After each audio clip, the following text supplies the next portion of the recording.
Politics by Muneer Basheer എന്ന YouTube ചാനലിലേക്ക് എല്ലാവർക്കും സ്വാഗതം. അപ്പോൾ ഞാൻ ഇന്ന് പറയാൻ പോകുന്നത് ആഫ്രിക്കൻ രാജ്യമായ ബുർക്കിന ഫാസോയിലുണ്ടായ മാറ്റങ്ങളും അത് കേരള രാഷ്ട്രീയവും അതുപോലെ തന്നെ ഇന്ത്യൻ ദേശീയ രാഷ്ട്രീയവുമായി ഒരു താരതമ്യം ചെയ്തിട്ടുള്ളൊരു വിശകലനമാണ് ഞാൻ ഇന്ന് ഉദ്ദേശിക്കുന്നത്. അപ്പോൾ വിഷയത്തിലോട്ട് വന്നാൽ പൊതുവെ നമുക്കറിയാം ആഫ്രിക്കൻ കോണ്ടിനെന്റ് എന്ന് പറഞ്ഞാൽ പൊതുവെ ഒരു ഭൂരിഭാഗം രാജ്യങ്ങൾ ദരിദ്ര രാഷ്ട്രങ്ങളാണ്, എന്നാൽ വികസിത രാജ്യങ്ങളും ഉണ്ട്. അത് പ്രധാനമായും ദരിദ്ര രാഷ്ട്രമാകാൻ കാരണം പാശ്ചാത്യ ശക്തികളായ ജർമ്മനി, ബ്രിട്ടീഷ്, ഫ്രഞ്ച് പോലുള്ള കോളനികളുടെ കീഴിലാണ് അത് നിന്നത്. ഇപ്പൊ ഫ്രാൻസിന്റെ കാര്യം എടുത്താൽ ഫ്രാൻസിന്റെ വൈദ്യുതിയുടെ ഏകദേശം 60% മുകളിൽ ആണവ നിലയത്തിൽ നിന്നാണ് അവർ വൈദ്യുതി ഉൽപ്പാദിപ്പിക്കുന്നത്. പക്ഷെ ഇതിനു വേണ്ടി റിസോഴ്സ് ഫ്രാൻസിനില്ല. അവർ എവിടെ നിന്നാണ്? ആഫ്രിക്കയിൽ നിന്ന് എടുക്കുകയാണ്. ആഫ്രിക്കയിലെ പല രാജ്യങ്ങളിൽ നിന്ന് അവർ ചൂഷണം ചെയ്ത് കുറഞ്ഞ വിലക്കെടുത്ത് അവർ അവരുടെ രാജ്യത്തിന്റെ നന്മയ്ക്ക് വേണ്ടി അവർ ചെയ്യുന്നു. നമുക്ക് വേറൊരു സത്യാവസ്ഥ എന്തെന്നാൽ ഈ റിസോഴ്സുള്ള രാജ്യത്ത് ഒരു 20% ആളുകൾ മാത്രമേ വൈദ്യുതി ഉപയോഗിക്കുന്നുള്ളൂ, വൈദ്യുതി കിട്ടുന്നുള്ളൂ. അപ്പൊ അതിന് ബെസ്റ്റ് ഉദാഹരണമാണ് ബുർക്കിന ഫാസോ എന്ന രാജ്യം. ബുർക്കിന ഫാസോ ഇബ്രാഹിം തരോറ എന്ന പുതിയ നേതാവ് വന്നതോടുകൂടി അതിനെല്ലാം മാറ്റം കുറിക്കുകയാണ്. വന്നപ്പോൾ തന്നെ ആദ്യം അദ്ദേഹം കൊണ്ടുവന്നത് ഒരു രാജ്യം വികസിക്കണമെങ്കിൽ അവിടുത്തെ അടിസ്ഥാന സൗകര്യമാണ് ആദ്യം ഡെവലപ്പ് ചെയ്തെടുക്കേണ്ടത്. അദ്ദേഹം ഫസ്റ്റ് ഇൻഫ്രാസ്ട്രക്ചറിന്, അതായത് റോഡ് നിർമ്മാണത്തിനാണ് അദ്ദേഹം പ്രാധാന്യം കൊടുത്തത്. അത് നമ്മൾ മറ്റു രാജ്യങ്ങളിൽ നിന്നും വളരെ വ്യത്യസ്തമാണ്. അദ്ദേഹം അവിടെ തൊഴിലില്ലാത്ത സാധാരണക്കാരെയും കൂടി ആ തൊഴിൽ പഠിപ്പിച്ച് അവരുടെ ആ രാജ്യത്തിന്റെ വികസനത്തിന് അവരെയും കൂടി അതിന്റെ ഭാഗമാക്കി. അത് മാത്രമല്ല തദ്ദേശീയമായി ഉള്ള സാങ്കേതിക വിദ്യയിലാണ് അവർ ആ വികസനം നടത്തിയെടുത്തത്, മറ്റു വിദേശ രാഷ്ട്രങ്ങളെ സഹായമില്ലാതെ. അതുപോലെ തന്നെ മറ്റൊരു വിഷയം എന്ന് പറഞ്ഞാൽ സാധാരണഗതിയിൽ വെസ്റ്റേൺ കൺട്രീസ് IMF അതുപോലെ തന്നെ വേൾഡ് ബാങ്ക് പോലുള്ള ബാങ്കുകളെ ഉപയോഗിച്ച് ഇവർക്ക് ഒരുപാട് ലോണുകൾ കൊടുക്കും. അങ്ങനെ ഇവരെ ട്രാപ്പ് ചെയ്ത് ഇവിടുത്തെ ഭരണകൂടത്തെ അവരുടെ കീഴിലാക്കും. അതായത് അവർ പറയും ഒരു പാവ സർക്കാർ. അങ്ങനെയാണ് ആഫ്രിക്കയിലെ പല രാജ്യങ്ങളും വലിയ വലിയ റിസോഴ്സുകൾ, വലിയ വലിയ മൈനുകളും അവർക്ക് അവരുടെ താല്പര്യമുള്ള വ്യവസായികൾക്ക് എഴുതി കൊടുക്കുന്നത്. അവിടെ ബുർക്കിന ഫാസോയിലെ പ്രസിഡന്റ് ഇബ്രാഹിം തരോറ വളരെ ബുദ്ധിപരമായി തന്നെയാണ് കാര്യങ്ങൾ നീക്കിവെച്ചത്. IMFന്റെയോ വേൾഡ് ബാങ്കിന്റെയോ സഹായമില്ലാതെ തന്നെ അവർ അതിനുള്ള പണം കണ്ടെത്തി. അതുകൂടാതെ ഇവിടെ തകർന്നു കിടന്ന കാർഷിക മേഖല അവർ ഉയർത്തിയെടുത്തു. സൗജന്യമായി വിളകൾ കൊടുത്തു, അതുപോലെ തന്നെ സബ്സിഡിക്ക് ഫെർട്ടിലൈസർ കൊടുത്തു, അതുപോലെ ട്രാക്ടർ പോലുള്ള സംഭവങ്ങൾ അവിടെ തന്നെ നിർമ്മിച്ച് വളരെ കുറഞ്ഞ വിലക്ക് കൊടുത്തു. പിന്നെ ഗോൾഡ് മൈൻ, ഒരുപാട് ബുർക്കിന ഫാസോ എന്ന് പറഞ്ഞാൽ ഒരുപാട് സ്വർണ്ണ നിക്ഷേപമുള്ള സ്ഥലമാണ്. അത് മൊത്തം വിദേശ കുത്തകളുടെ ആയിരുന്നു, അത് മൊത്തം സ്വദേശികളുടെ, അതായത് ദേശസൽക്കരിച്ചു. അപ്പൊ അതിന്റെ ഗുണമെന്ന് വെച്ചാൽ സാധാരണഗതിയിൽ ഫ്രഞ്ച് ബേസ് ചെയ്ത കമ്പനികൾ അവർ അതിന്റെ 91% ലാഭം പിഴിഞ്ഞെടുത്തിട്ട് വെറും 5% ചെറിയൊരു എമൗണ്ട് വല്ല നക്കാപ്പിച്ച ഇവർക്ക് കൊടുത്ത് ഇവരെ പറ്റിക്കുകയായിരുന്നു. അവിടെ എല്ലാം അദ്ദേഹം മാറ്റം കൊണ്ടുവന്നു.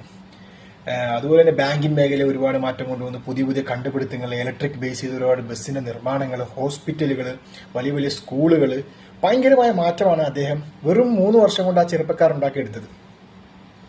ആ മാറ്റം അവിടുത്തെ ജനങ്ങൾ കണ്ട് നമ്മളെ ഏറ്റവും കൂടുതൽ അത്ഭുതപ്പെടുത്തുന്ന കാര്യമെന്ന് പറഞ്ഞാൽ അവിടുത്തെ വിദ്യാർത്ഥികൾ അവധി ദിവസങ്ങളിൽ ഗവൺമെന്റിന്റെ ഈ അടിസ്ഥാന സൗകര്യ റോഡ് നിർമ്മാണത്തിന്റെയൊക്കെ ഭാഗമായിട്ട് അവർ ഒരു സൗജന്യമായി പണി ചെയ്യുകയാണ് രാജ്യത്തിന്റെ വളർച്ചയ്ക്ക് വേണ്ടി. പിന്നെ അവിടുത്തെ കയറ്റുമതിയാകട്ടെ അല്ലെ അവിടുത്തെ ഇറക്കുമതിയാകട്ടെ എല്ലാം ഫ്രാൻസിനെ ബേസ് ചെയ്തുള്ള കമ്പനിയിൽ നിന്നാണ് ഇറക്കുമതി ചെയ്യുന്നത്, കയറ്റുമതി ചെയ്യുന്നത്. അപ്പൊ ഇതുകൊണ്ട് നേട്ടം ബുർക്കിന ഫാസോയിലെ ജനങ്ങൾക്കില്ല.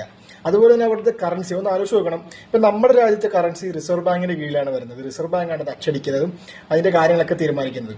ഇത് ഫ്രാൻസാണ് ഇവർക്ക് കറൻസി ഇടപാടൊക്കെ വേണ്ടിയുള്ള സഹായങ്ങൾ ചെയ്യുന്നത്. ഒന്ന് ആലോചിച്ച് നോക്കണം.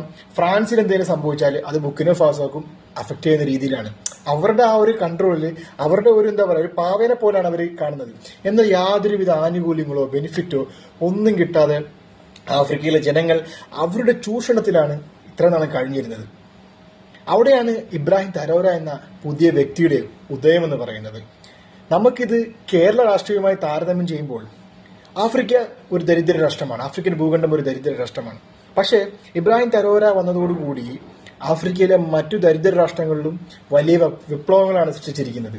അവിടുത്തെ ഭരണാധികാരികൾക്ക് മേലും ഇതുപോലുള്ള മാറ്റങ്ങൾ കൊണ്ടുവന്നില്ലെങ്കിൽ ജനങ്ങൾ ഞങ്ങളുടെ നേരെ തിരിയും. അതുകൊണ്ട് വികസനം അത്യാവശ്യമാണെന്ന രീതിയിൽ മറ്റു രാഷ്ട്രങ്ങളും, ഇപ്പൊ ബുർക്കിന ഫാസോ അതിർത്തി രാജ്യമായ നൈജീരിയ അങ്ങനെ പല രാജ്യങ്ങളും വലിയ വികസനത്തിന്റെ കുതിപ്പിലാണ്. അപ്പോൾ ഞാൻ പറഞ്ഞു വരുന്നത് നമ്മുടെ രാഷ്ട്രീയത്തിൽ കഴിഞ്ഞ ഏകദേശം ഒരു 10 വർഷത്തോളമായി ചർച്ച ചെയ്യപ്പെടുന്നത് ജാതി, മതം എന്നീ വിഷയങ്ങൾ, അല്ലെങ്കിൽ ന്യൂനപക്ഷം, ഭൂരിപക്ഷം, ഹിന്ദു, മുസ്ലിം, ക്രിസ്ത്യൻ, ജൈനൻ, അങ്ങനത്തെ ചർച്ചയിലേക്ക് പോയിരിക്കുകയാണ്. രാഷ്ട്രീയ പാർട്ടികൾ പണ്ട് ചെയ്യുന്നത് വികസനമാണ്.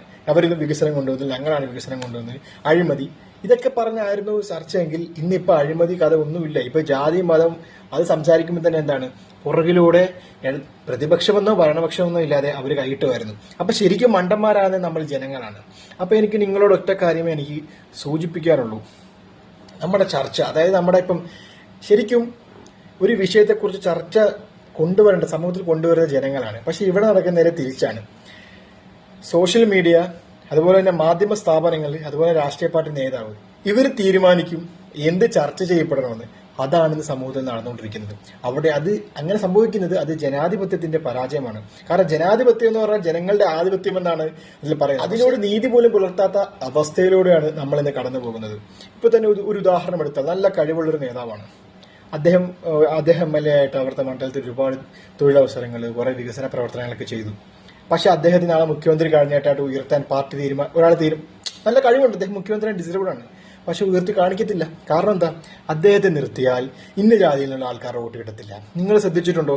ഇന്ത്യയിലുള്ള മിക്ക ഭൂരിപക്ഷം സ്റ്റേറ്റുകളിലും മന്ത്രിമാരെ വെക്കുന്നത് അദ്ദേഹത്തിന്റെ ജാതിയോ മതത്തിന്റെയോ അടിസ്ഥാനത്തിലല്ല. കാരണം ഇന്ന ജാതിയിലുള്ള ആളെ വെക്കാം, ഇന്ന ജാതിയിലുള്ള ആളെ വെച്ചാൽ ആ സമുദായത്തിൽ നിന്ന് ഇത്ര വോട്ട് കിട്ടും എന്ന രീതിയിലാണ്. അപ്പോൾ ഈ ജാതി സംസാരിക്കുമ്പോൾ ആര് ഭരിച്ചാലും ഇന്ത്യ മാറ്റിമറിക്കാമെന്ന് പറഞ്ഞ ആര് ഭരണത്തിൽ കയറിയാലും കാര്യമില്ല.